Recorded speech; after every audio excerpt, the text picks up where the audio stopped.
ये कहानी है एक ऐसे इंसान की जो उनकी दुनिया में अगर सबसे शक्तिशाली नहीं तो 10 महान लोगों में से एक तो है ही। वो माउंट हुआ सेक्ट का सर्वश्रेष्ठ योद्धा है। उसका नाम चंग म्यंग है और दुनिया उसे प्लम ब्लॉसम सॉर्ड सेंट के नाम से जानती है। इस दुनिया में एक भयंकर युद्ध हो रहा है और यहाँ के सभी छोटे और बड़े सेक्ट मिलकर एक ऐसे शैतान को मारने की कोशिश कर रहे हैं जिसे आकाश में से भेजा गया है। उसका नाम चन्मा है। सभी उसको मारने की कोशिश कर रहे हैं पर कोई भी उसके सामने टिक नहीं पा रहा। वो एक के बाद एक महान योद्धाओं को जो अकेले ही हजारों लोगों को चुटकियों में मार सकते हैं, उन्हें किसी कीड़े मकोड़ों की तरह मारा जा रहा था। सभी योद्धा मारे जाते हैं और अंत में चंग म्यंग और चन्मा ही बचते हैं। उनके बीच के युद्ध में आखिरकार चंग की जीत होती है, मगर वो भी उस शैतान के प्रकोप से बच नहीं पाता और मारा जाता है। कई सौ सालों के बाद चंग म्यंग रीइंकार्नेट यानी उसका पुनर्जन्म होता है और हैरानी की बात थी कि उसके पिछले जन्म की यादें अब भी उसके पास ही थी। उसे पता चलता है कि उसका माउंट हुआ सेक्ट, जो कि 10 महान सेक्ट में से एक था, अब भिखारियों से भी बुरी हालत में है और उसका अंत निकट है। क्या चंग म्यंग अपने सेक्ट को वापस उसकी बुलंदियों पर पहुंचा पाएगा, और अगर हाँ तो कैसे? यही हम इस कहानी में जानेंगे। तो चलिए शुरू से शुरू करते हैं। कहानी की शुरुआत में हम एक जंग के मैदान को देखते हैं जहां हर तरफ लाशों का ढेर लगा हुआ था। घायल चंग म्यंग अपनी आंखें खोलकर देखता है तो उसे हर तरफ सिर्फ खून ही नजर आता है। वो चारों तरफ देखते हुए सोचता है कि इतनी खून खराबे की क्या जरूरत थी। वो अपना सर घुमाता है और सहयोंग जंग मन के शरीर को देखता है जिसकी बुरी तरह से हत्या कर दी गई थी। फिर वो साजे को देखता है जिसको 2 टुकड़ों में काट दिया गया था। साजिल्स की बॉडी को भी कई टुकड़ों में काट दिया गया था। जब वो सोचता है कि उसके सारे साथी मारे जा चुके हैं, वो दुख और गुस्से के कारण अपने होठों को जोर से काटता है। अब हम देखते हैं कि उसका भी एक हाथ कटा हुआ है और एक तलवार उसकी छाती में घुसी हुई है। वो याद करता है कि 10 महान सेक्ट को मिला के लगभग 20 सेक्ट के सबसे ताकतवर योद्धा चन्मा से युद्ध में बुरी तरह हार गए और वो सोचता है कि ये सब किसकी गलती है। वो खुद से बोलता है कि ये सब उस लाशों के पहाड़ पर बैठे आदमी की गलती है जो बिल्कुल उसकी आंखों के सामने है। सामने बैठा आदमी एक डीमन है जिसे आकाश में से भेजा गया है। उसे एक शैतानी ग्रुप ने भेजा है जो पूरी दुनिया में खून खराबा चाहने वाले हेवनली डीमन सेक्ट का लीडर चन्मा है। चन्मा कहता है कि ये सभी माउंट हुआ सेक्ट के डिसाइपल के लिए बड़ी दुर्भाग्य की बात है। उसकी आवाज सुन के चंग म्यंग आग बबूला हो जाता है और खड़े होने की कोशिश करता है, पर वो बुरी तरह से घायल है और हिलने की वजह से उसके मुंह से खून आने लगता है। चन्मा कहता है कि अगर तुम यहाँ से जिंदा वापस जा पाते तो तुम मुझे मारने का दावा करके बहुत मशहूर हो पाते, पर ऐसा लगता है कि ये तुम्हारा अंत है। चंग म्यंग कांपते हुए भी उसे अपना मुंह बंद करने को कहता है, पर चुनम आगे कहता है कि तुम्हें खुद पे फक्र होना चाहिए। बेशक तुमने बहुत लोगों की मदद ली, पर तुम्हारी तलवार मेरे शरीर तक पहुंचने में कामयाब रही। वो कहता है कि मैं चन्मा तुम्हारी तलवारबाजी को स्वीकारता हूँ। चंग म्यंग उसकी आवाज सुन के चिढ़ चुका था और वो अपने शरीर में घुसी हुई तलवार को बाहर निकालता है। चन्मा माउंट हुआ सेक्ट की तलवारबाजी को इस दुनिया की सबसे अच्छी तलवारबाजी कहता है। चंग म्यंग भागते हुए उसके पास जाता है और उससे उसका मुंह बंद करने को कहता है। चन्मा उसे देखते हुए कहता है कि ये बहुत शर्म की बात है। अगर मुझे सिर्फ एक और दिन मिल जाता तो मैं सच में च्योनमा नाम के काबिल बन जाता, पर ये भी मेरी तकदीर ही है। ये सोचते हुए वो अब मरने वाला है। चन्मा माउंट हुआ सेक्ट के डिसाइपल से कहता है कि याद रखो, ये अंत नहीं है। डीमंस एक दिन वापस आएंगे और जब ऐसा होगा इस दुनिया पे डीमंस का राज होगा और कोई उन्हें रोक नहीं पाएगा। चंग अब उसके करीब आ जाता है और तलवार से एक ही झटके में उसका सर धड़ से अलग कर देता है और उसका सर जमीन पर जाके गिरता है। युद्ध आखिरकार खत्म हो चुका है। अब सूरज उगने लगा है और चंग म्यंग का समय भी अब समाप्त हो चुका है। वहाँ खड़े हुए वो सोचता है कि अब माउंट हुआ सेक्ट का क्या होगा। माउंट हुआ सेक्ट के हर सदस्य ने इस जगह पर अपनी जान गंवा दी है। माउंट हुआ सेक्ट के फॉलोअर्स भी अब जिंदा नहीं बचे, सिर्फ कमजोर बच्चे ही अब जिंदा बचे हैं। वो सोचता है कि माउंट हुआ सेक्ट द्वारा बहाए इस खून का क्या कोई मतलब भी है। वो खुद से बोलता है कि वो किसी एक की जान भी नहीं बचा पाया। अगर वो अपनी ट्रेनिंग में और मेहनत करता तो शायद, पर अब इन सब का कोई मतलब नहीं। तभी वो वहाँ गिर जाता है और अपनी मौत का इंतजार करता है और सोचता है कि प्लम ब्लॉसम ब्लूम का भी कभी तो अंत होना ही है। ये माउंट हुआ सेक्ट के 13वें डिसाइपल चंग मियंग, जो कि इतिहास के 3 महान तलवारबाज में से एक है, उसका अंत है। चंग मियंग ने चनमा, जिसने इस दुनिया पे कहर बरपाया, उसका अंत करने के बाद उसने हेवनली डीमन हेडक्वार्टर के पहाड़ पे अपनी आखिरी सांसें ली। मरने से पहले उसे अपने जीवन में बिताए कुछ पल याद आते हैं। जब उसका जन्म हुआ, उसे महान माउंट हुआ सेक्ट के दरवाजे पर छोड़ दिया गया। सेक्ट के 2 आदमियों को वो वहाँ मिला। जैसे जैसे वो बड़ा हुआ, उसे बाकी बच्चों की तरह ही ट्रेनिंग मिली। वो अपने टीचर से बहुत डांट खाता था क्योंकि वो बहुत शैतानी करता था। टीचर उसे समझाते थे कि वो एक मार्शल आर्टिस्ट से पहले एक तपस्वी है। उसे ये पता होना चाहिए कि बिना एथिक्स के शक्ति सिर्फ वायलेंस कहलाती है। पर चंग मियंग ने कभी उनकी बातों पर ध्यान नहीं दिया। बेशक वो माउंट हुआ सेक्ट का स्टूडेंट था, पर वो उनकी सिखाई चीजों को कभी पूरी तरह फॉलो नहीं किया करता था। उसे अपने टैलेंट की वजह से बहुत अटेंशन मिलती थी, पर माउंट हुआ सेक्ट में तो वो एक रूकी ही था। अपने आखिरी समय में उसे समझ आता है कि आज वो जो कुछ भी है वो माउंट हुआ सेक्ट की वजह से ही है। तभी सहायंग जैंग मन उसके सपने में आके उससे पूछते हैं कि क्या उसे अब पछतावा हो रहा है, जिसके जवाब में वो कहता है कि मुझे अपनी जिंदगी पे पछतावा है। वो कहता है कि अगर उसने माउंट हुआ सेक्ट में और मन से सीखा होता तो वो और ताकतवर होता और इस युद्ध के अंत को बदल पाता। सहायंग मुस्कुराते हुए कहते हैं कि पछताने की जरूरत नहीं है, माउंट हुआ सेक्ट जरूर आगे बढ़ेगा। चाहे कुछ भी हो जाए, माउंट हुआ सेक्ट कभी खत्म नहीं होगा। अब हमें दूसरा सीन दिखाया जाता है जहां कोई चंग मियंग के सर पर मारता है, जिससे वो इतनी तेज चिल्लाता है कि झोपड़ी के बाहर भी आवाज जाती है। उसकी आंखों के सामने एक लड़का खड़ा था और वो सोचता है कि क्या वो अब भी जिंदा है। हैरानी की बात है कि चंग मियंग अब बच्चा बन चुका है। वो लड़का उसे डांटते हुए कहता है कि तुम नींद में बहुत बड़बड़ा रहे हो। वो कहता है कि सभी लोग भीख मांगने के लिए जा चुके हैं, तुम्हारी इतनी देर तक सोने की हिम्मत कैसे हुई। चंग सोचता है कि उसके साथ क्या हो रहा है और ये जवान लड़का मुझे क्यों डांट रहा है। चंग कहता है कि उसे अब भी पूरी तरह कुछ समझ नहीं आ रहा, तो सबसे पहले तुम इस डंडे को नीचे रख दो। वो लड़का चंग की ऐसी बातें सुनकर अपना अपमान समझता है और जोर जोर से हंसने लगता है। चंग सोचता है कि उसे कुछ समझ नहीं आ रहा। उसे लगता है कि वो अब भी प्लम ब्लॉसम का स्वॉर्ड सेंट है। बैगर यूनियन का लीडर भी उससे इज्जत से बात करता है और यहाँ एक छोटा लड़का उससे इस तरह से बात कर रहा है। वो लड़का हंसते हुए अपनी डंडी से उसे फिर से मारने वाला होता है, तो चंग उसे सबक सिखाने की सोचता है। वो सबसे पहले उस डंडे को ब्लॉक करेगा, पर अचानक से उसे महसूस होता है कि उसके हाथ छोटे पड़ गए हैं। उसके हाथ छोटे होने की वजह से वो उस हमले को ब्लॉक नहीं कर सकता।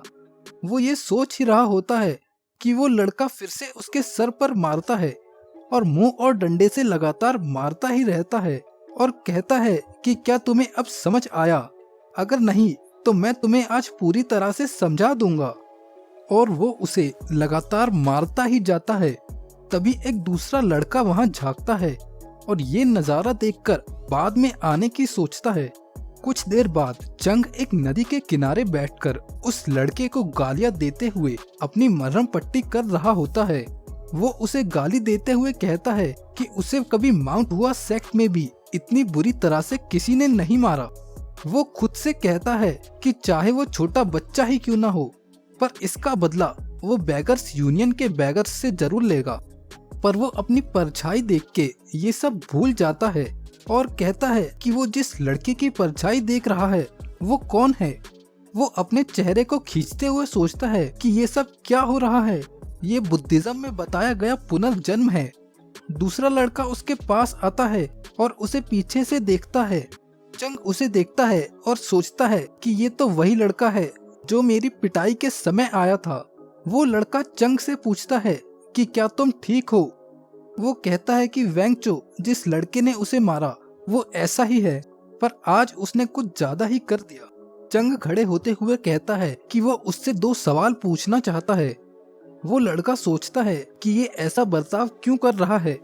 फिर चंग पूछता है क्या वो एक भिखारी है। तो वो लड़का जवाब में कहता है कि अगर तुम अपने कपड़े देखो तो तुम्हें इस सवाल का जवाब खुद ही मिल जाएगा। ये सुन के चंग अपना सर पकड़ लेता है और सोचता है कि वो एक भिखारी कैसे हो सकता है। फिर वो गहरी सांस लेते हुए कहता है ठीक है, मैं काफी हद तक समझ चुका हूँ।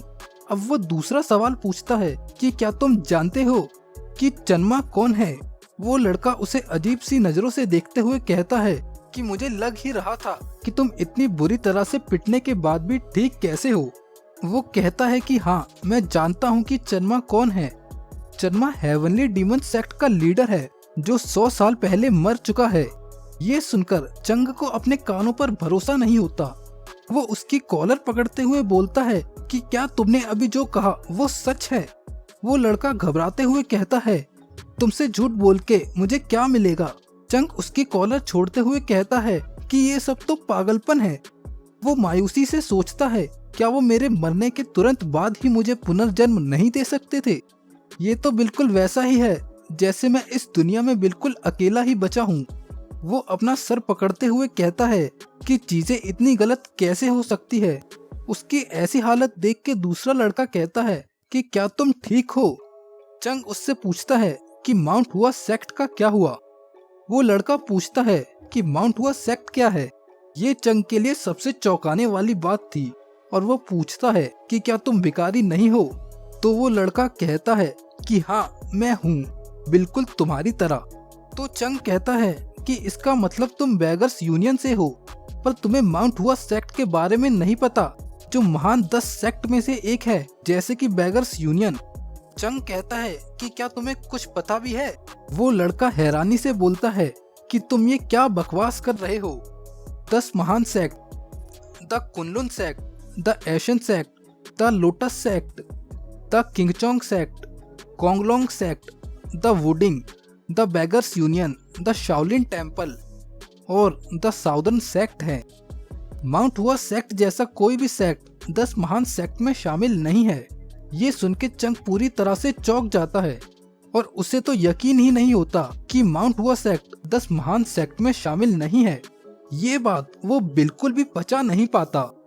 चंग फिर से उस लड़के की कॉलर पकड़ते हुए पूछता है कि क्या वो घटिया साउदर्न एज सेक्ट भी 10 महान सेक्ट में शामिल हो चुका है। फिर उसे याद आता है कि उसे इससे भी जरूरी बात पूछनी है और वो कहता है कि क्या माउंट हुआ सेक्ट अब 10 महान सेक्ट का हिस्सा नहीं है।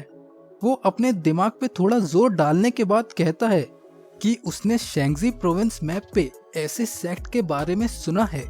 चंग ये सुनकर पूछता है कि हाँ, शेंगजी प्रोविंस मैप पे वो जरूर होगा, क्या तुम उस बारे में कुछ जानते हो।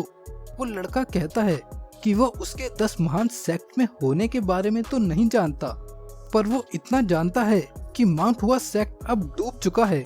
चंग को यकीन नहीं होता कि ये संभव हो सकता है। वो सोचता है कि ये कैसे संभव है कि दुनिया के 3 सबसे प्रसिद्ध sect Shaolin temple, northern lion family और माउंट हुआ सेक्ट में से माउंट हुआ सेक्ट अब डूब चुका है। चंग उस लड़के को अब छोड़ देता है और कहता है कि मैं इस बात पर भरोसा नहीं कर सकता, मुझे ये सब अपनी आंखों से देखना होगा। और वो माउंट हुआ सेक्ट जाने का मन बना लेता है।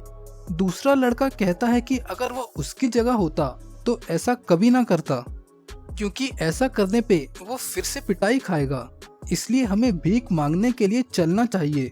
चंग उसे चुप होने को कहता है और बोलता है कि अब वो कुछ सवाल पूछेगा और उसे उनका जवाब देना होगा। चंग अपनी तरफ इशारा करते हुए कहता है कि इस शरीर वाले इंसान का क्या नाम है।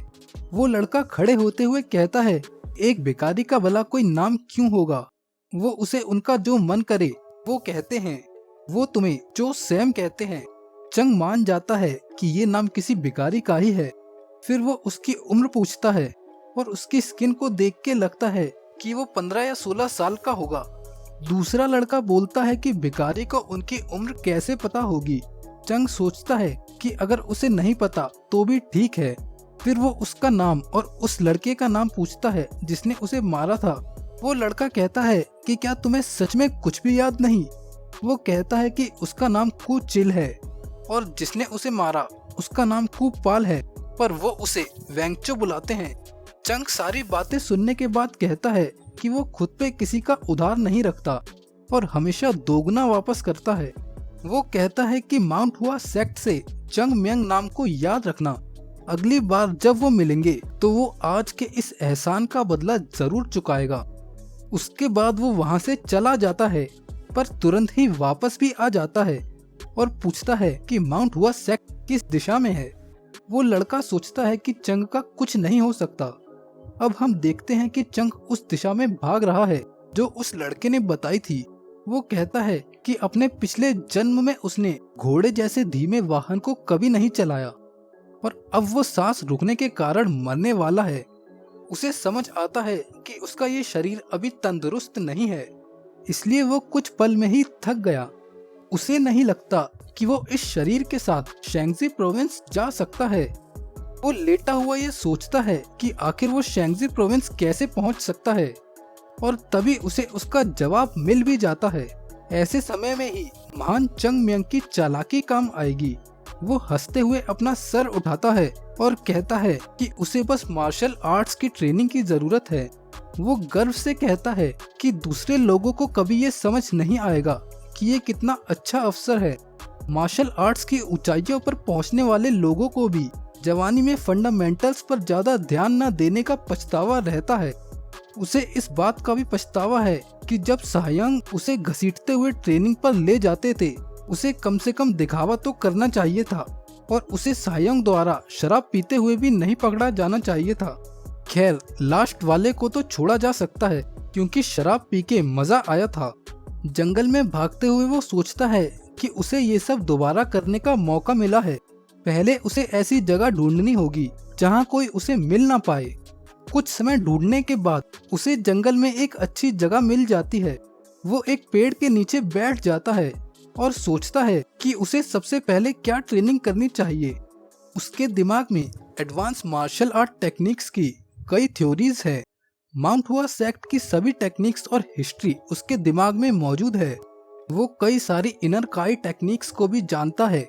अगर वो खुद को सिर्फ माउंट हुआ सेक्ट की टेक्निक सीखने में ना रोके तो उसका सीखना कई गुना बढ़ जाएगा। वो फैसला करता है कि सबसे पहले वो इक्विलिब्रियम टेक्निक सीखेगा। ये टेक्निक इलीगल दुकानों पे बहुत सस्ती मिल जाती है।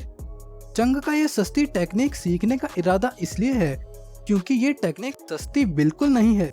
ये माउंट हुआ सेक्ट के शुरुआती टेक्निक में से एक है।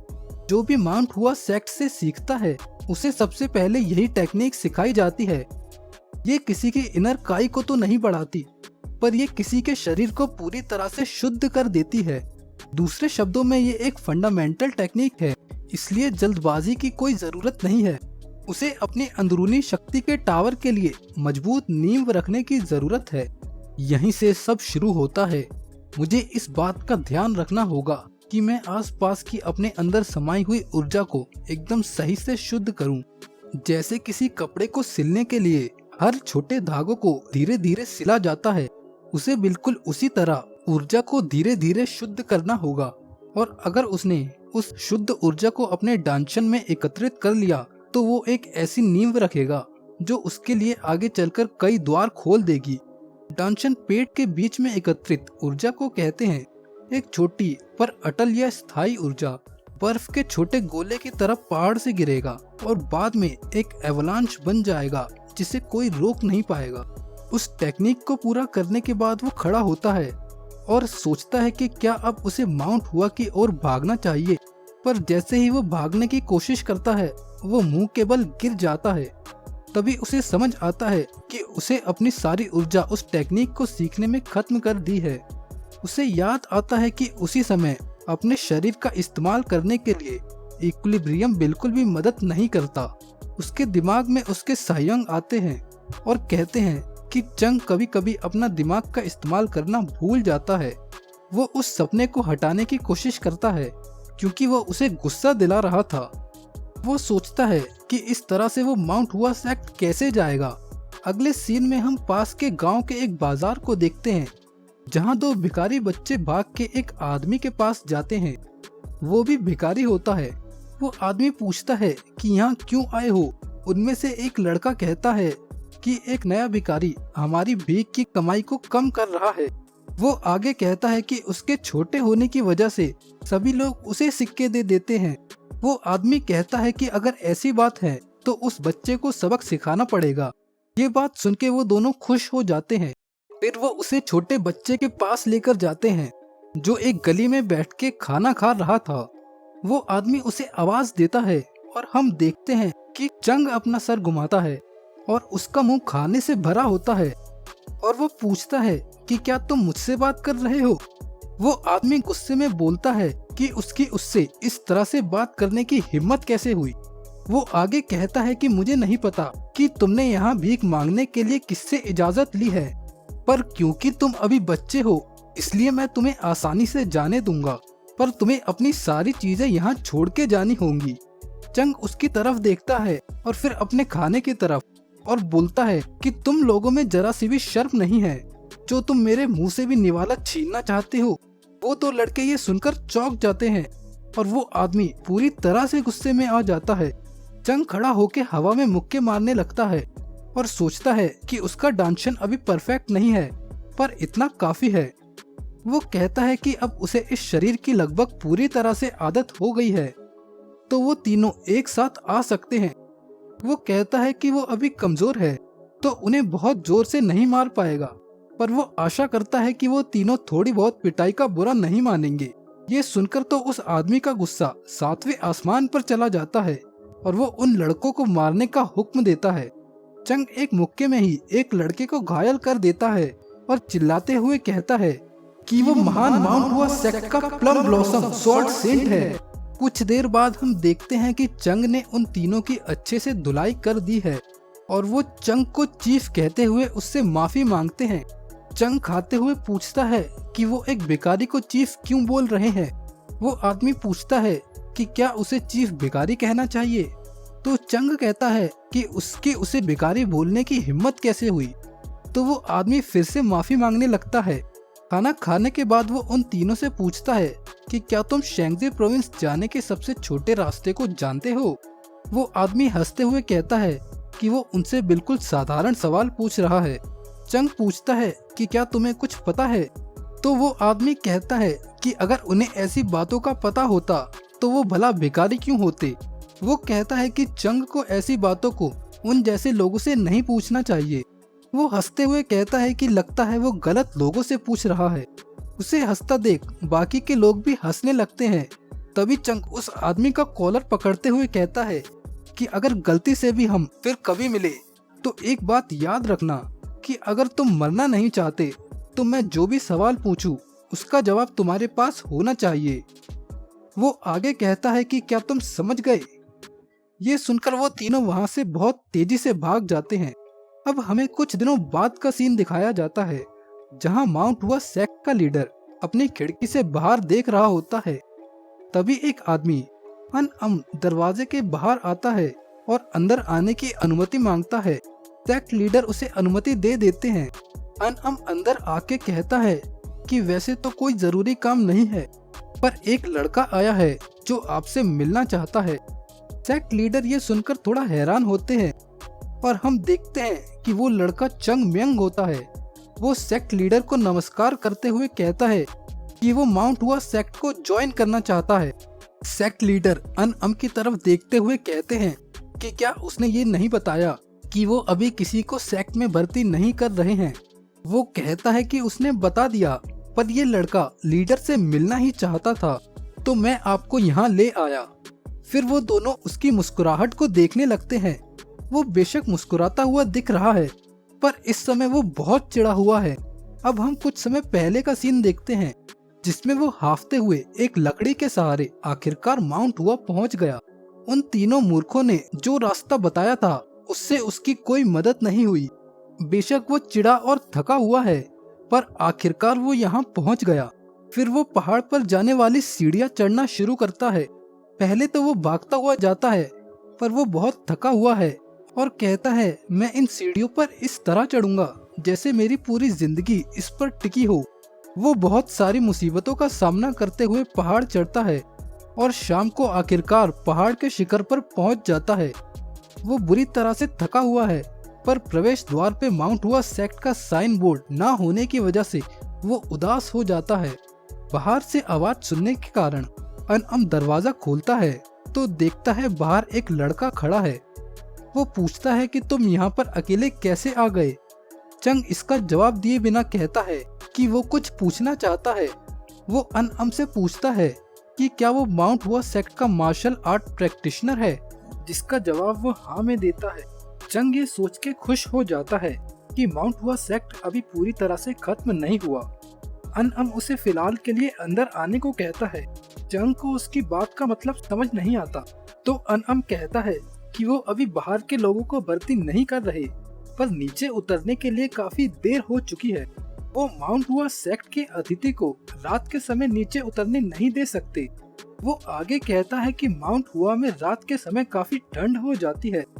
चंग अंदर आते ही पूरी तरह से चौंक जाता है और सोचता है कि सेक्ट का ट्रेनिंग ग्राउंड सिर्फ मिट्टी से क्यों बना है। मार्बल से बने ट्रेनिंग ग्राउंड का क्या हुआ।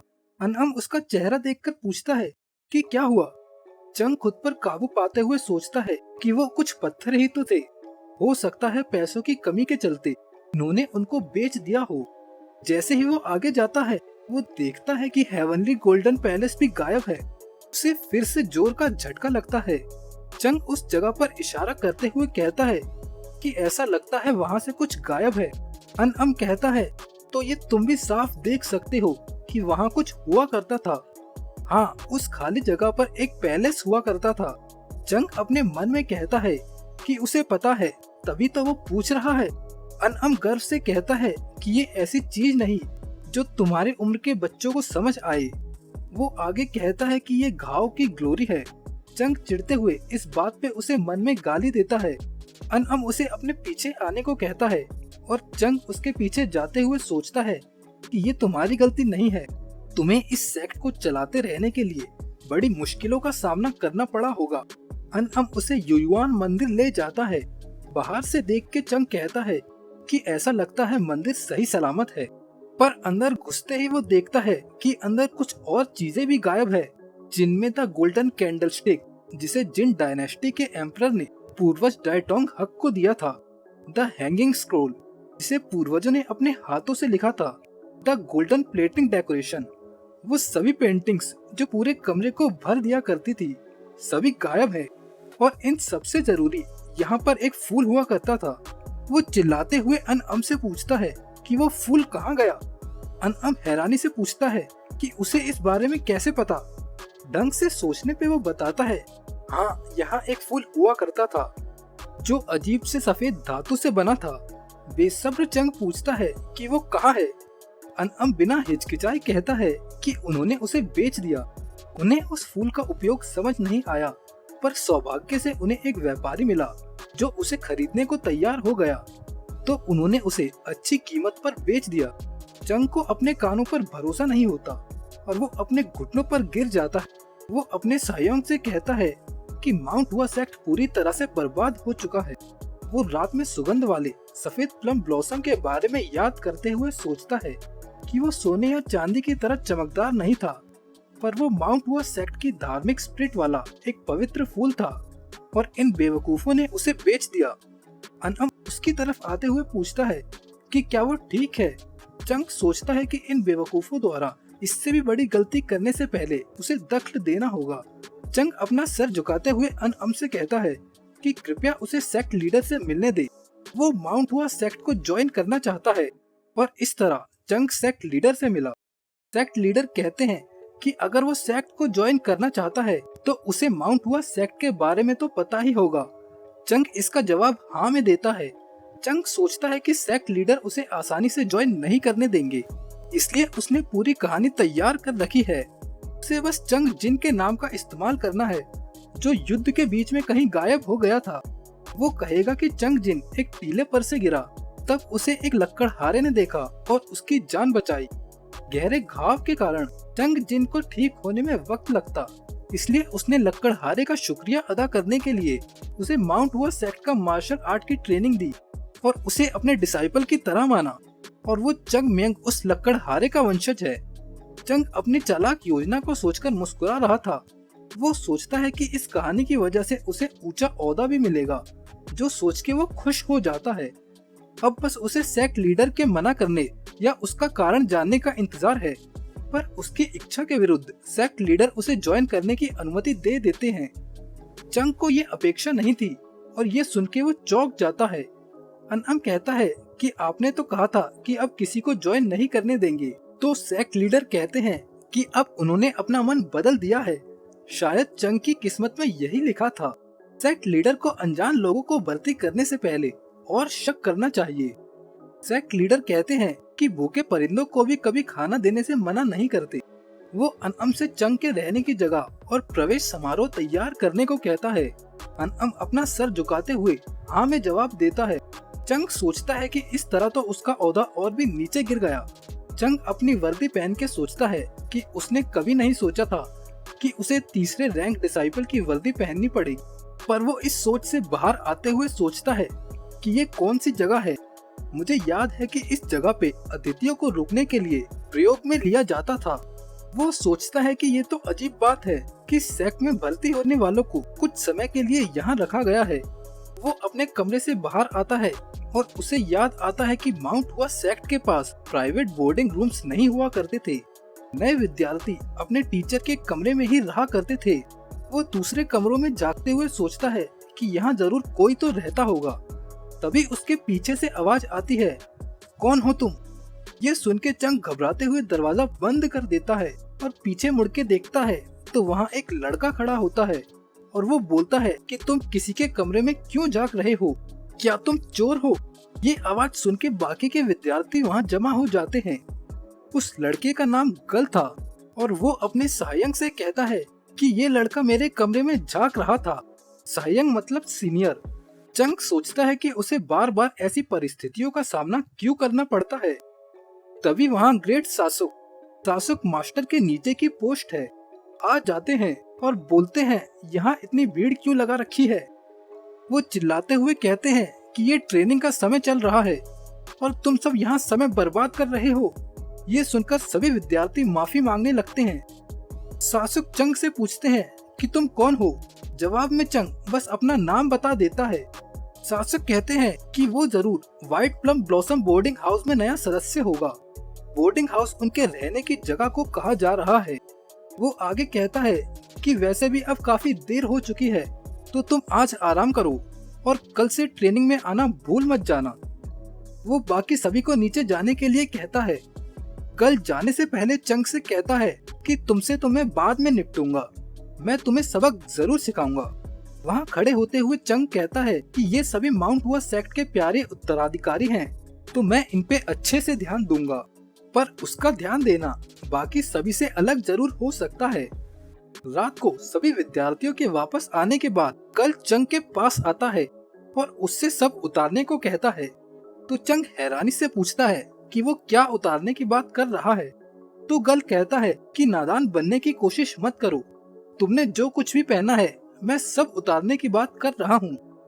आदमी इसी तरह से करीबी बनते हैं, तो तुम अपने कपड़े उतारो, नाचो और थोड़ी सी पिटाई खा लो। वो मुस्कुराते हुए कहता है कि क्या इससे तुम्हारा अपने सहायक के लिए प्यार नहीं बढ़ेगा? चंग सोचता है कि ये कितना बेतुका है। फिर वो कहता है कि मैं बस एक सवाल पूछना चाहता हूँ, और पूछता है कि बोर्डिंग हाउस के सलाहकार अनकम कहाँ है? कल कहता है कि अनकम रात को ट्रेनिंग नहीं कराते।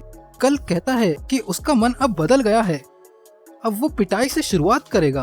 तभी चंग गल से कहता है कि सहायक अपनी गर्दन की मसल को सख्त कर लो। गल उसकी बात को समझने की कोशिश कर रहा होता है कि चंग गल के मुंह पे इतनी तेज मुक्का मारता है कि वो हवा में उड़ता है और उसका मुंह छत में अटक जाता है। बाकी सभी विद्यार्थी ये देखकर हैरान रह जाते हैं। चंग कहता है, और कौन पिटाई की बात कर रहा था? सभी विद्यार्थी बुरी तरह से घबरा जाते हैं और डर के मारे चिल्लाने लगते हैं। कुछ देर बाद सभी विद्यार्थी उसके सामने अपना सर झुकाते हैं चंग यून जोंग से मसाज में थोड़ा और जोर लगाने को कहता है। वो कहता है कि वो यहाँ सबका सहायक है, इसलिए उसे अलग से काम मिल रहा है। तो वो जवाब में कहता है कि वो अपनी पूरी कोशिश करेगा। फिर वो गल का नाम पुकारता है। अपना नाम सुन के गल कांप जाता है। चंग कहता है कि वो उसे कोई नुकसान नहीं पहुंचाएगा और उसे अपने पास आने का आदेश देता है। वो कहता है कि वो अभी माउंट हुआ सेक्ट को पूरी तरह से समझ नहीं पाया है, तो वो कुछ सवाल पूछना चाहता है। गल अपना सर झुकाते हुए कहता है कि वो उससे कुछ भी पूछ सकता है। चंग पूछता है कि क्या उसे पता है कि गोल्ड पैलेस के साथ क्या हुआ और माउंट हुआ की ऐसी हालत कैसे हुई। जवाब में गल बोलता है कि क्या उसे प्लम ब्लॉसम स्वॉर्ड सेंट के बारे में पता है। तो चंग कहता है कि हाँ, क्योंकि वो खुद ही वो इंसान है। गल कहता है कि शासक ने बताया कि युद्ध में स्वॉर्ड सेंट ने चन्मा को हराने में महत्वपूर्ण भूमिका निभाई, पर उसके बाद हेवनली डीमन सेक्ट के बाकी के ग्रुप गुस्से में आ गए और जोंगियान रीजन में घुस गए और ना जाने क्यों वो जबरदस्ती इतनी दूर माउंट हुआ आए और पूरे पहाड़ पर आग लगा दी। उस समय हुए नुकसान से हम अभी तक नहीं उबर पाए। चंग सोचता है कि क्या इसका मतलब माउंट हुआ सेक्ट के बर्बाद होने का कारण मैं हूँ। उस रात उसके सपने में उसके सहायक आते हैं कि टाई फ्लमक स्वॉर्ड टेक्निक में टाउस्टिक एस्पेक्ट की कमी है और वो इतनी ताकतवर भी नहीं है। वो कहता है कि इस टेक्निक को माउंट हुआ सेक्ट से हटाने से कोई परेशानी नहीं होगी और वो इस बारे में चंग से पूछता है। चंग, जिसका ध्यान खाने में था, कहता है कि हाँ, ये टेक्निक किसी काम की नहीं, उन्हें इसे सेक्ट से बाहर करना चाहिए। सहायक कहते हैं पर ऐसा करना थोड़ा मुश्किल है क्योंकि ये हमारे पूर्वज छोड़कर गए हैं।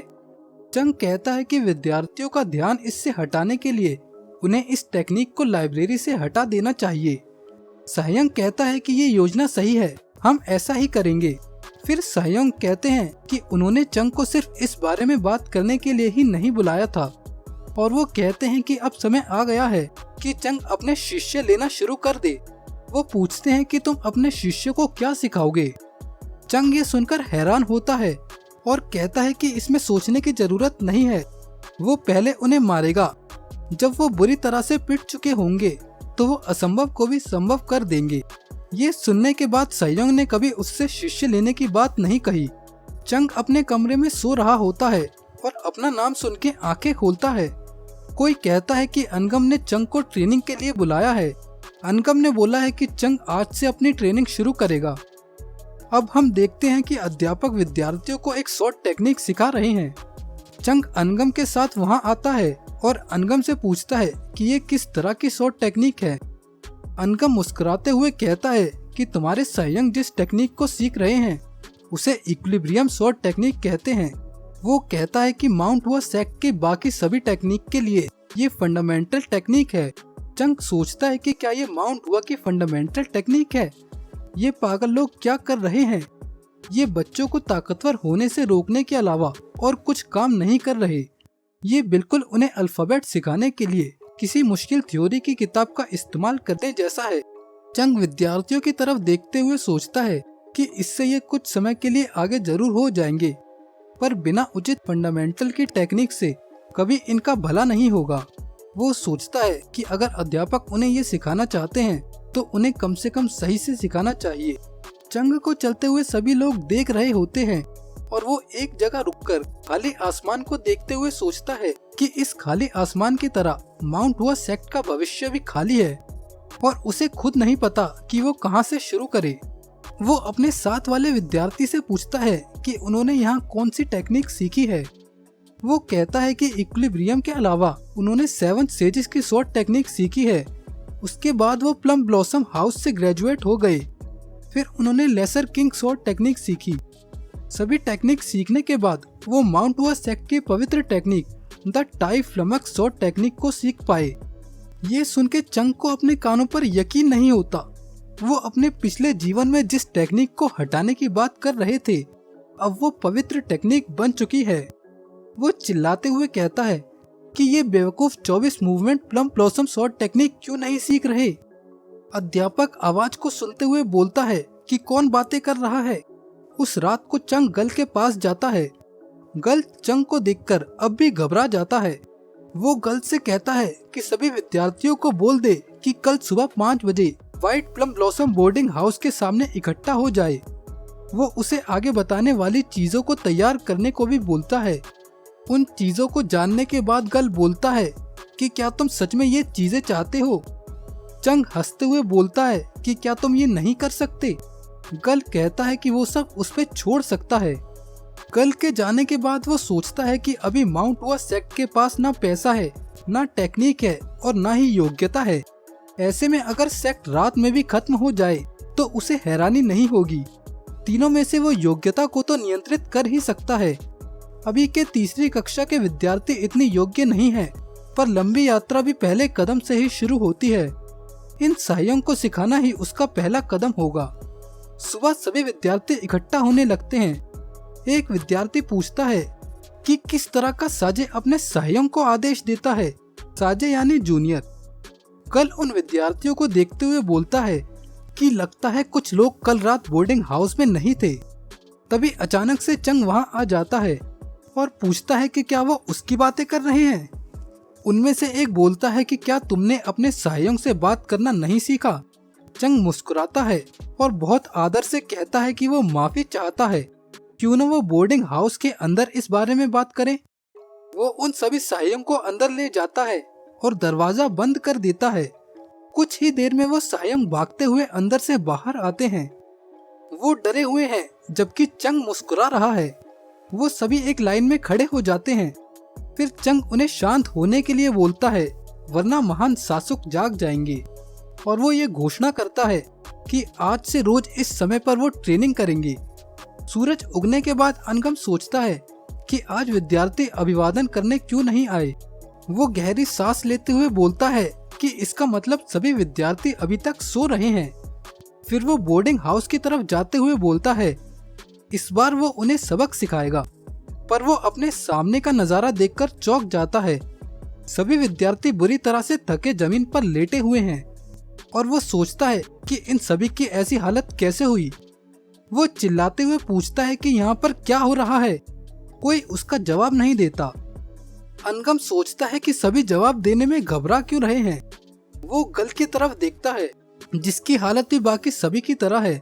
फिर वो उसके पीछे चंग को देखता है जो भारी वजन के साथ उठक बैठक कर रहा है।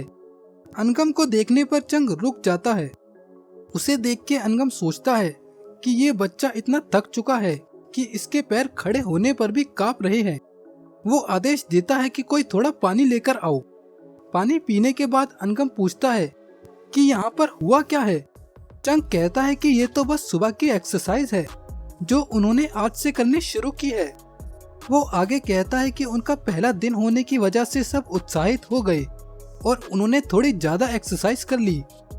अनगम सोचता है कि क्या वो सच में उत्साहित थे।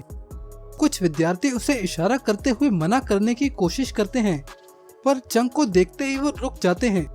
अनगम सोचता है कि क्या वो इस छोटे बच्चे से डर रहे हैं। ये सभी खुद को माउंट हुआ सेक्ट के विद्यार्थी कहते हैं और नए आए लड़के से डर रहे हैं। उसे इस बात पर यकीन नहीं होता। अनगम चंग को चेतावनी देने की सोचता है। वो बोलता है कि white plum blossom boarding house के कुछ नियम हैं और तुमने उन्हें तोड़ने की हिम्मत कैसे की। वो कठोर आवाज में बोलता है कि तुम्हें नींद के समय को ट्रेनिंग में इस्तेमाल करने के लिए किसने बोला। चंग बोलता है कि अगर ऐसी बात है तो वो अब ऐसा नहीं करेंगे। अनगम इस जवाब की उम्मीद नहीं कर रहा था। वो सोचता है कि वो इस बात पर ध्यान देगा कि चंग ने अपने सहयोगियों को डराया, पर उसकी मुस्कान देखने के बाद वो ये बात भी छोड़ देता है। वैसे भी तीसरी कक्षा के विद्यार्थी मूर्ख हैं जो नए आए विद्यार्थी के कहने पर ट्रेनिंग करने लगे, और वो खुद एक बड़ा मूर्ख लगेगा जो उन्हें सिखाता है। फिर चंग बोलता है कि वो उन्हें 1 महीना दे दे। वो 1 महीने में अपनी ट्रेनिंग का परिणाम उन्हें दिखाएंगे। मुझे अपने सहयोग के संकल्प पर गर्व है। इतनी कड़ी ट्रेनिंग करने के बाद भी कोई यहाँ से हिला तक नहीं। वो अपने सहयोग की तरफ देखता है और वो हर बात पर हाँ बोलते हैं। अनगम सोचता है कि शायद तुम ये कहना चाहते हो कि कोई मुझसे शिकायत करने नहीं आया। ऐसा लड़का आखिर आया कहाँ से है। वो सोचता है कि चंग ने आते ही तीसरी कक्षा के विद्यार्थियों को पूरी तरह से अपने नियंत्रण में ले लिया, पर इस नियंत्रण का इस्तेमाल ये सिर्फ ट्रेनिंग में ही करना चाहता है। वो चंग से पूछता है कि वो सुबह ट्रेनिंग करने पर जोर क्यों दे रहा है। जवाब में चंग कहता है कि वो महान शासक की सीख से काफी ताकतवर बन सकते हैं, पर खुद ट्रेनिंग करके वो इस प्रक्रिया की गति को बढ़ा सकते हैं। ये सुनकर अनगम सभी से कहता है कि उन सभी के संकल्प को देखकर वो खुश हुआ कि वो जल्द से जल्द ताकतवर बनना चाहते हैं। अगर वो ऐसे ही प्रयास करते रहेंगे तो उन्हें सफलता जरूर हासिल होगी। इतना कहने के बाद वो उन्हें ट्रेनिंग जारी रखने की अनुमति दे देता है। उन्हें शासक से ये सुनने की उम्मीद नहीं थी, बल्कि उन्हें उम्मीद थी कि वो उन्हें बचा लेंगे। उन्हें ऐसा देख के चंग कहता है कि ऐसा तो नहीं है कि वो उन्हें जान से ही मार देगा। फिर वो कहता है कि उन्हें बोर्डिंग हाउस में थोड़ी बातचीत की जरूरत है। बोर्डिंग हाउस का नाम सुन के सभी कांपने लगते हैं। ऐसे ही कुछ दिन बीत जाते हैं। अब हम देखते हैं कि चंग इक्विलिब्रियम टेक्निक का अभ्यास कर रहा है और उसका डेंशन बेशक अभी छोटा और कमजोर है, पर वो धीरे धीरे अपनी जगह बना रहा है। इस समय में माउंट हुआ सेक्ट के बारे में भी वो बहुत कुछ जान चुका है। पहला, white plum blossom boarding house एक निजी छात्रावास की तरह है। ये विद्यार्थी और टीचर के बीच कॉन्ट्रैक्ट की कमी की वजह से जल्दी में बनाया गया था। दूसरा, सेक्ट लीडर और बाकी के लोगों के व्यक्तित्व को नजरअंदाज करें तो वो कमजोर हैं। उनकी ताकत को 100 साल पहले के माउंट हुआ सेक्ट से तुलना भी नहीं कर सकते, और उसी तरह उनके शिष्य भी कमजोर हैं। उसके ऊपर से बहुत से तीसरी कक्षा के विद्यार्थी अपनी पहुंच बढ़ाने के लिए सेक्ट से जुड़े हैं। पर ये सब मैटर नहीं करता जब महान चंग म्यंग यहाँ है। चंग सोचता है कि सबसे ताकतवर सेक्ट बनना असंभव नहीं है। अब हम देखते हैं कि सभी विद्यार्थी भोजन कक्ष में बैठे हैं और उनके कांपते हाथों की वजह से वो चॉपस्टिक को भी नहीं पकड़ पा रहे। एक विद्यार्थी चिल्लाते हुए कहता है कि उन्हें इतनी ट्रेनिंग भी नहीं करनी चाहिए कि वो अपना खाना भी ना खा सके। वो गल का नाम लेते हुए बोलता है कि क्या वो इस मामले में कुछ करेगा। वो बोलता है कि वो कई दिनों से अपनी चॉपस्टिक भी नहीं पकड़ पा रहा है और ये सब उसे पागल कर रहा है। गल शांति से जवाब देते हुए बोलता है कि तुम बहुत बोलते हो। वो लड़का गल से इस जवाब की उम्मीद नहीं कर रहा था। गल कहता है कि उन्हें क्या लगता है, उनका सायोंग उनका चपरासी है। अगर उन्हें ये पसंद नहीं तो उन्हें ये खुद जाकर बोलना चाहिए। वो खड़े होते हुए बोलता है कि बड़े सायोंग, क्या वो उसका थोड़ा समय ले सकता है? तो सायोंग हाँ में जवाब देता है। वो दोनों बाहर आ जाते हैं तो सायोंग कहता है कि गल काफी ताजा महसूस कर रहा है। गल आसमान में देखते हुए बोलता है कि उसे माउंट हुआ सेक्ट के बारे में क्या लगता है। सायोंग जवाब देता है कि ये एक मुश्किल सवाल है। गल कहता है कि अगर वो वापस अपने घर चला जाए तो ये सब खत्म हो जाएगा। वो सायोंग से पूछता है कि क्या वो अपना पूरा जीवन माउंट हुआ सेक्ट में ही नहीं बिताना चाहता। वो जवाब में कहता है कि गल सही है। गल कहता है कि उसे लगा था अब माउंट हुआ सेक्ट असफलता के करीब है। सायोंग कहता है कि ऐसी अनुचित बातें मत करो, क्योंकि ऐसी बातें तुम्हें ऐसे ही नहीं कहनी चाहिए। गल आगे कहता है कि पर चंग म्यंग की वजह से उसने अपना इरादा बदल लिया है। गल कहता है कि बेशक उन्हें इस ट्रेनिंग के लिए मजबूर किया गया, पर सुबह की ट्रेनिंग के बाद उसे समझ आ गया कि उसने खुद को कभी इतनी आगे तक धक्का नहीं दिया। पर उस लड़के ने हमसे भी कठोर ट्रेनिंग करने के बाद भी कभी शिकायत नहीं करी। उसे ऐसा करते देखने के बाद गल भी अपना सर्वश्रेष्ठ देना चाहता है। वो इतना ताकतवर बनना चाहता है कि पूरी दुनिया में कोई और उसे हरा ना सके। सायोंग उसकी तरफ मुस्कुराते हुए कहता है कि वो भी यही सोचता है। चंग म्यंग वहीं पेड़ पर बैठा हुआ उनकी बातें सुन रहा था। वो उनकी बातें सुनकर चैन की सांस लेता है और सोचता है कि अनकम को मनाना आसान था, पर उसे अभी भी काफी चीजें करनी है। पर अचानक से वो कुछ आवाजें सुनता है। कोई सेक्ट लीडर को बाहर आने के लिए बोल रहा है। फिर वो सुनता है कि कुछ लोग दरवाजे को बहुत जोर से पीटते हुए दरवाजा खोलने को कह रहे हैं। कुछ समय बाद वो दरवाजा तोड़ देते हैं और सेक्ट के अंदर घुस जाते हैं। वो गुस्से में सेक्ट लीडर को बाहर आने को कहते हैं। अनअम और अनगम उनका रास्ता रोकने की कोशिश करते हैं और कहते हैं कि वो यहाँ ये सब नहीं कर सकते। चंग ये सब देख रहा होता है और उसे विश्वास नहीं होता कि वो दरवाजा तोड़कर अंदर आ गए। वहाँ चल क्या रहा है? वो लोग चिल्लाते हुए बोलते हैं कि उन्होंने बहुत इंतजार कर लिया, अब वो और इंतजार नहीं करेंगे, और पूछते हैं कि सेक्ट लीडर उनका उधार कब वापस करेगा। चंग ये सुनकर चौंक जाता है। और उसे यकीन नहीं होता कि सेक्ट पर ऐसे समय में भी कर्ज हो सकता है। वो लोग सेक्ट लीडर के कमरे के बाहर आके कहते हैं कि क्या उसमें थोड़ी सी भी शर्म है। वो उसे तुरंत बाहर आने को कहते हैं। कुछ समय बाद सेक्ट लीडर अपने कमरे से बाहर आते हैं। चंग भीड़ के पीछे चुपके ये सब देख रहा होता है।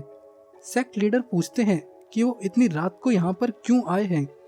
ऐसे समय में भी इतने संयम से बात करने पर चंग सोचता है कि ये सच में माउंट हुआ सेक्ट के लीडर हैं। उनमें से एक आदमी सेक्ट लीडर के हालचाल लेता है तो सेक्ट लीडर कहते हैं कि उन्हें नहीं लगा था पवेलियन के मालिक कोंग खुद यहाँ आएंगे। कोंग हंसते हुए कहता है कि उसे भी ऐसे काम के लिए यहाँ आना पसंद नहीं और अगर हो सके तो वो फिर कभी माउंट हुआ के पहाड़ पर नहीं चढ़ना चाहेगा। पर बहुत से लोग उसे यहाँ चाहते हैं तो उसे उम्मीद है कि सेक्ट लीडर समझेंगे। वो आगे कहता है कि सेक्ट लीडर को इन लोगों की परेशानियों का निवारण करना होगा। उधार वापस करने की तारीख बहुत पहले ही निकल चुकी है। उन्होंने बहुत बार माउंट हुआ सेक्ट की हालत को समझने की कोशिश की है। अगर कॉन्ट्रैक्ट के हिसाब से चलें तो सेक्ट को नियम तोड़ने की वजह से और भी ज्यादा भुगतान करना पड़ेगा। पर माउंट हुआ सेक्ट ने अतीत में उनकी बहुत बार मदद की है, इसलिए वो ऐसा नहीं करेंगे। वो आखिर में बोलता है कि अगर माउंट हुआ सेक्ट ने 7 दिन के अंदर उनका उधार वापस नहीं किया तो वो लोग माउंट हुआ सेक्ट के मंदिर को जब्त कर लेंगे। अचानक से ऐसा सुन के चंग के मुंह से आवाज निकल जाती है।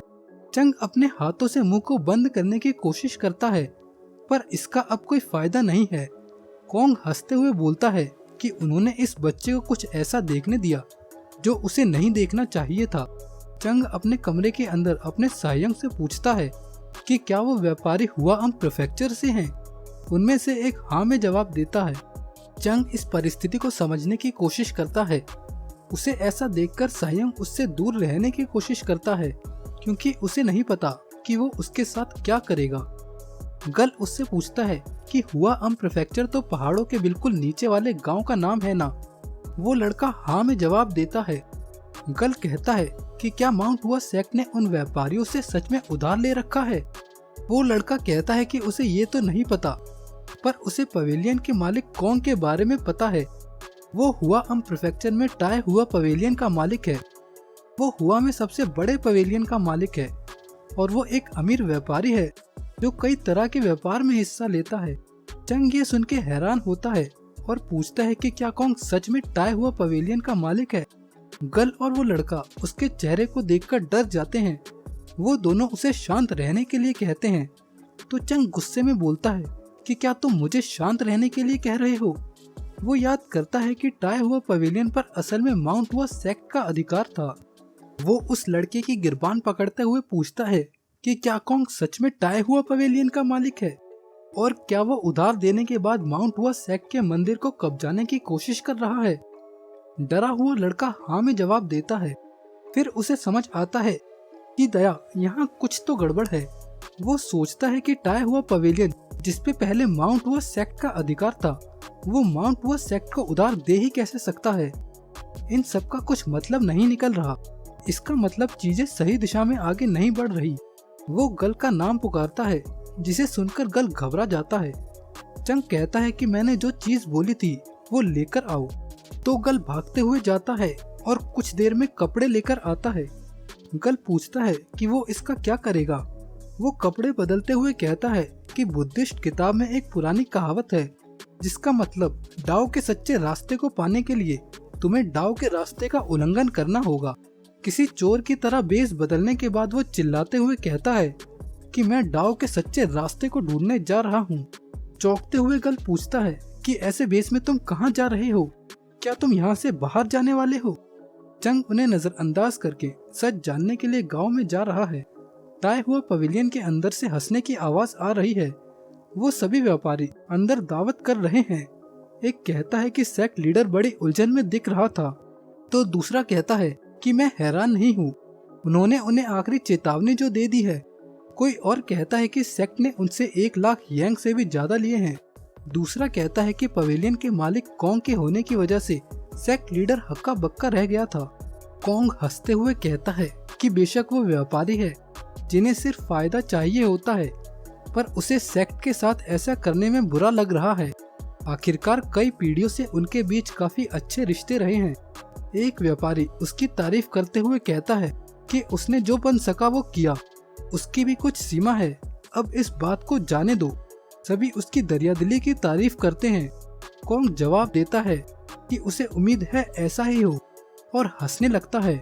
कॉन्ग अपने कप में से घूंट मारते हुए सोचता है कि ये लोग कितने लापरवाह और मूर्ख हैं। वो मानता है कि माउंट हुआ सेक्ट की ताकत को नजरअंदाज नहीं किया जा सकता। वो कहता है कि माउंट हुआ सेक्ट की असल ताकत उनकी लड़ाई की शक्ति में नहीं, माउंट हुआ सेक्ट की सबसे घबराने वाली बात उनका इतिहास है। कम से कम शेंगजी प्रोविंस में ऐसा कोई नहीं जिसका माउंट हुआ सेक्ट से संपर्क ना हो, मगर आज के समय में वो काफी कमजोर है। वो इस मुर्गे की तरह बन चुके हैं जिसकी चमड़ी थोड़ी सी ताकत से भी हटाई जा सकती है। उनमें से एक आदमी पूछता है कि मंदिर को कब्जाने के बाद तुम उसका क्या करने वाले हो। वो कहता है कि उसे बेचना काफी मुश्किल होगा, तो उन्हें कोई और चीज लेनी चाहिए। कॉन्ग जवाब में कहता है कि उस मंदिर की कीमत की तुम कल्पना भी नहीं कर सकते।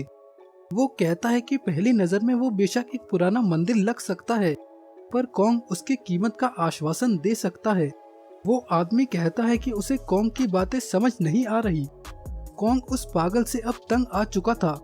गुस्से में वो चॉपस्टिक चबा जाता है कि मैं तुम्हें सीधे तो नहीं बता सकता, पर वो माउंट हुआ सेक्ट के दुश्मनों को अपने फायदे के लिए इस्तेमाल कर सकते हैं। वो बोलता है कि कितने ही लोग माउंट हुआ सेक्ट को खत्म करने के लिए उनके मंदिर को खरीदने के अवसर के लिए बहुत कीमत देने को तैयार रहेंगे, तो उन्हें घबराने की जरूरत नहीं है। वो सभी व्यापारी कॉन्ग की योजना को सुनकर अचंभित होते हैं। वो सभी कॉन्ग को बहुत बुद्धिमान कहते हैं। वो पवेलियन के मालिक के नाम पर चीयर्स करते हैं। पार्टी खत्म होने के बाद एक व्यापारी नशे में अपने घर की ओर जा रहा है और खुशी से सोचता है कि अगर उसे माउंट हुआ सेक्ट से अपना उधार वापस मिल गया तो वो उसके पूरे जीवन के लिए काफी होगा। वो कहता है कि कॉन्ग पैसों के मामले में कभी गलती नहीं करता। चंग एक छत पर बैठ के उस आदमी पर नजर रख रहा था और वो उसके सामने जाता है।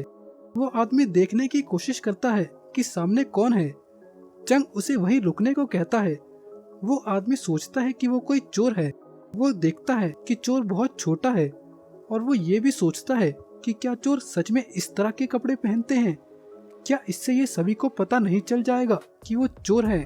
व्यापारी अब सीरियस होते हुए पूछता है कि क्या तुम चोर हो। चंग बोलता है कि उसे पैसों में कोई दिलचस्पी नहीं है। तुम मेरे कुछ सवालों का जवाब दे दो और मैं तुम्हें बिना नुकसान पहुंचाए यहाँ से जाने दूंगा। व्यापारी कहता है कि ऐसा नहीं है कि वो जवाब देना नहीं चाहता, पर वो जवाब दे नहीं सकता। उसके कुछ दोस्त हैं जो अकेले उसे घूमने ही नहीं देते। तभी अचानक से उसके बॉडीगार्ड वहां आ जाते हैं। चंग सोचता है कि वो उच्च श्रेणी के बॉडीगार्ड होंगे। उनमें से एक बॉडीगार्ड पूछता है कि क्या वो इसे जान से मार दे। व्यापारी कहता है कि हमें कम से कम इसकी बात सुन लेनी चाहिए। तुम उसे पकड़ सकते हो, पर ध्यान रहे कि ये बोलने की हालत में रहे। वो अपना सर घुमाते हुए बोलता है कि उसे लड़ाई झगड़ा पसंद नहीं। और हम पीछे से आवाज सुनते हैं। जब आवाज बहुत तेज हो जाती है तो वो पीछे मुड़ते हुए बोलता है कि मैंने तुम्हें बोला था ना कि उसे बात करने लायक छोड़ देना। पर वहाँ का नजारा उसके अनुमान से बिल्कुल अलग था। चंग ने सभी को बहुत मारा था। व्यापारी ये देखकर पूरी तरह से हैरान रह जाता है। चंग कहता है कि लोगों को दूसरों की बातें सुन लेनी चाहिए, पर कुछ लोग ऐसे हैं जिन्हें ये बात समझ नहीं आती। चंग उसे अपने पास बुलाते हुए बोलता है कि मैं दोबारा कहता हूँ, अगर तुमने मेरे सवालों का जवाब दे दिया तो मैं तुम्हें जाने दूंगा। क्या तुम समझ गए? तो व्यापारी हाँ बोलते हुए उसके पास आने लगता है।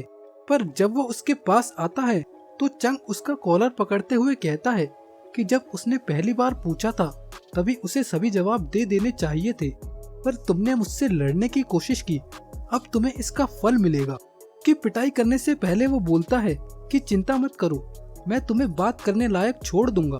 कुछ देर बाद व्यापारी बहुत पिट चुका है और उसे चोट की वजह से बोलने में तकलीफ हो रही है। चंग उसे डराते हुए कहता है कि ढंग से बोलो वरना और पिटोगे। वो व्यापारी बोलता है ठीक है मैं बताता हूँ। वो कहता है कि उन्होंने माउंट हुआ सेक्ट को 1 लाख यांग से भी ज्यादा उधार दिए हैं। चंग कहता है कि अगर मैं तुम्हारा सब कुछ बेच के तुम्हें नंगा भी कर दूं तो भी मुझे 10,000 यांग से ज्यादा नहीं मिलेंगे। तो 1 लाख येंग की तो बात ही छोड़ दो। व्यापारी कहता है कि वो समझा सकता है, ब्याज दर इसी तरह से काम करता है। वो अगर ज्यादा ब्याज दर पर पैसे उधार देते हैं तो उधार समय से ना चुका पाने पर ब्याज बढ़ता ही जाता है, और वो कुछ समय दे तो ब्याज उधार दी गई रकम से भी ज्यादा हो जाता है। चंग को ये सुन के बहुत गुस्सा आता है और वो उसके सिर पर मारते हुए कहता है कि ये गर्व करने वाली बात नहीं है। चंग आगे पूछता है कि क्या तुम अन फैब्रिक शॉप के मालिक हो? तो वो हाँ में जवाब देता है।